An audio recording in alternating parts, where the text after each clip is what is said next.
All right, lecture 31. Should know those terms. Now, the first question here is, or what they want you to do is finish each precipitation reaction and write the complete ionic equation and net ionic equation for each. All right, now, this is where students get really kind of confused. I'm gonna, yeah, good. I have a second copy here. So first, you have to determine if these are aqueous, because if they're not aqueous, then they can't react together. They should be, but you always want to go back and check. Magnesium chloride, chlorides are aqueous. Magnesium is not one of the exceptions. Silver nitrate, any nitrate is going to be aqueous. So they break up into their ions. So this isn't how I'm going to solve the problem. I'm just doing, I'm going to use this second copy I have here, a first copy, and then go to a second copy. But, whoops, let's break them up into their ions. Just to see. So students will look at this and say, well, how do I know what reacts? Okay, well, we have a limited number of choices, even though I think when students see it, and I'm trying to think back to when I was a student, it seems like, well, there's so many possibilities here, so many variables. But really, if we look at magnesium, we know that these ions, two of them are going to combine to form a precipitate. That's how it always works. So magnesium, will it react? What can it react with? Would it react with the chloride?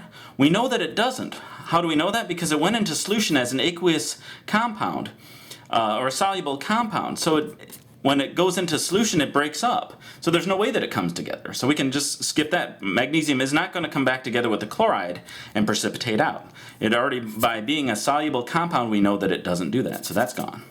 Magnesium and silver, they're both positive charges. There's no way they're going to come together. We can't produce magnesium silveride or whatever it would be called. It's not going to happen.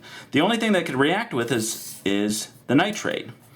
And then we know that nitrates are always soluble, so nothing happens there. So, well, it seems like nothing's happening. Well, look at the chloride. The chloride, will it react with the nitrate? No, it can't react with the nitrate because they're both negative charges. So we have these two, silver and chloride. Look at silver chloride in your solubility chart. You see that it is a solid, and that's what you're going to find. You're going to find that you're going to produce one of the two of the ions are going to come together to form a solid. So let's go to a clean sheet here. Yeah, here it is. So just complete the thought here. So we have magnesium chloride is aqueous, silver nitrate is aqueous. We know that we check out all the ions, all the possible combinations. The only one that will produce a solid is the silver chloride. So it means that you need to know your solubility rules very well. So the first thing, these should be aqueous because that's how you start a reaction, but double check, make sure. And then we know that we get silver chloride, solid, and then we get magnesium nitrate.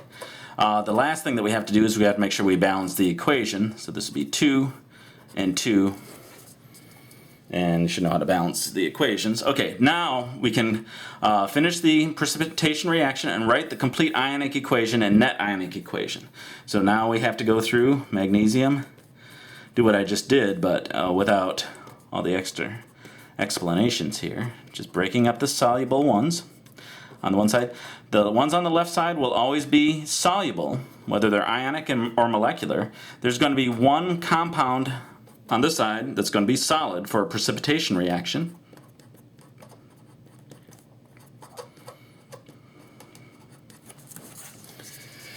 And then what I do is I circle the spectator ions. They don't say to do that, but it's good to keep track of them, the nitrates.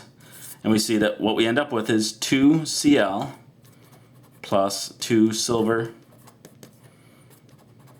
And there's a little something special about this here. Because the net ionic equation, now that we've gotten rid of the one ion, the ones that had ones in front of them, we just have 2's, we would then reduce this down to this form.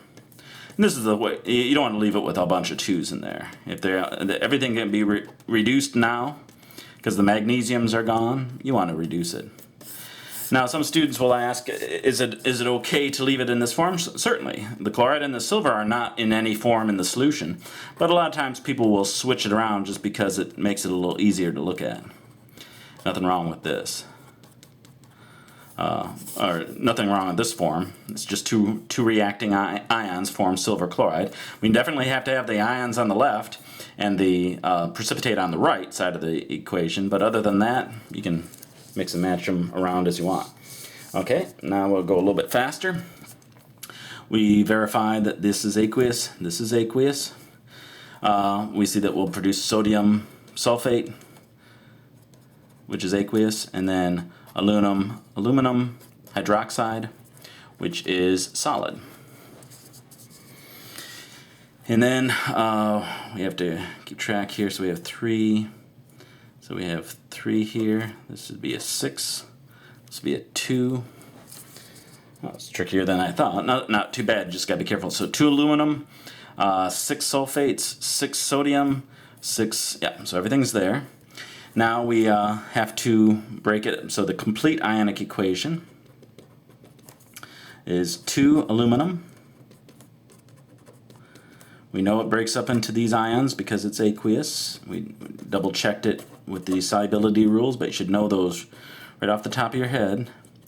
There aren't that many. You should be able to do them really quick. Whoops. 3 sulfate. 2 aluminum hydroxide, which is got so used to breaking them up into the ions, but this is solid, so we leave it alone. Now we have sulfates that do nothing. Those are our spectator ions. Sodium does nothing. So we have 2 aluminum plus 6 hydroxide ions produce 2 aluminum hydroxides.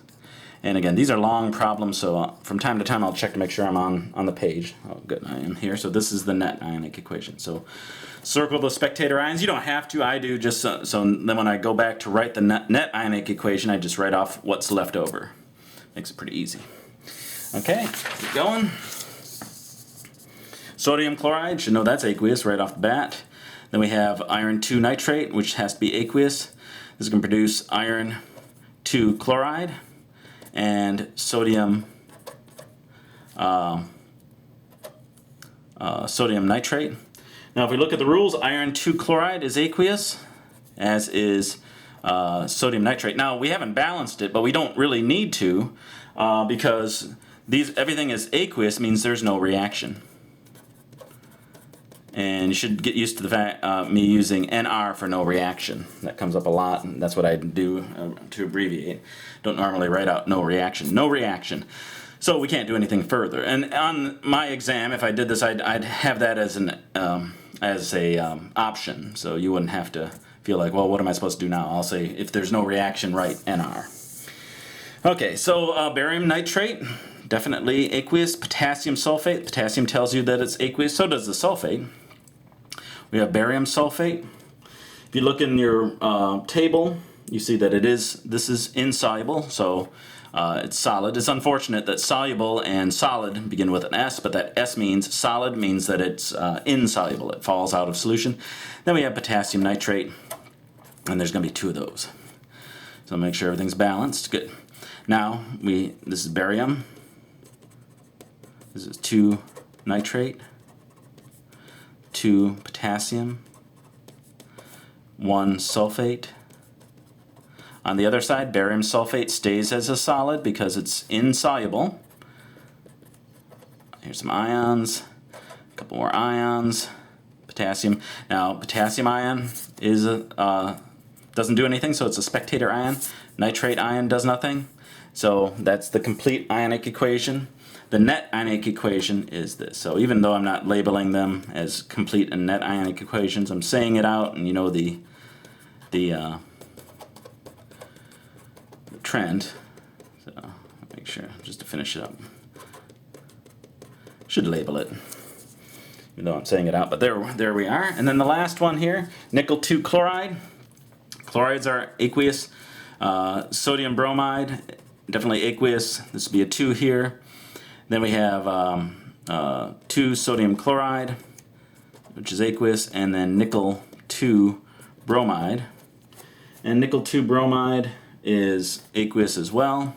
Not sure why I put this. I think I forgot that I had one up above that was already this. This is no reaction. So yeah, I think I just tagged this one on because I thought I didn't have one like that in here. But these are the D and or C and E are both no reaction.